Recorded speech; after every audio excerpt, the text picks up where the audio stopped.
da na subscribe kana ka danna ƙararrawar sanarwa domin samun ingantattun shirye-shiryenmu a kodayaushe. Assalamu alaikum, barkamu da haka, sanin kana kace da kwacin samun shirin. Zan yi auren Karuwa ba Jarumar Kannywood ba ma, cewa dan Malam a shirin labari.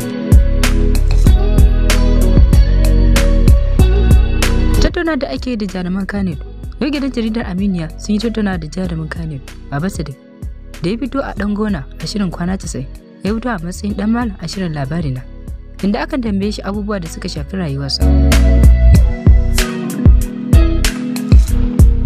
An tambaye shi game da rayuwarsa inda ya ce, sunansa Sadiq Muhammad Yalwa, an haife shi a Gobe, sannan ya yi karatunsa na firamare da secondary school a jihar Gombe, inda ya dawo jihar Jigawa ya karasa karatunsa na matakin gaba da secondary school. Sai dai a yanda ake masa tambayoyi, an yi masa wata tambaya kan zai iya auren jarumar Kannywood. Cikin alfahari jarumi ya ce, ba wai 'yar Kannywood da ke harkar fim ba, ko da ce karuwa ce da take da ɗaki a gidan karuwai take karuwanci, zai yi aurenta in har za ta tuba, domin gaba ake ganowa ba baya ba. An kara tambayarsa, shin a cikin matan Kannywood wace tafi burge shi? Cikin nutso ya ce jaruma Aisha Humaira ta fi kowace 'yar Kannywood burge shi.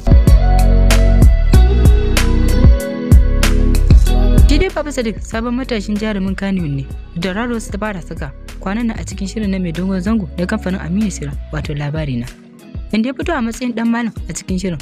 Kanin mai nasara da matarsa da ke shirin hada baki da shi don a halaka shi su mallake dukiyarsa.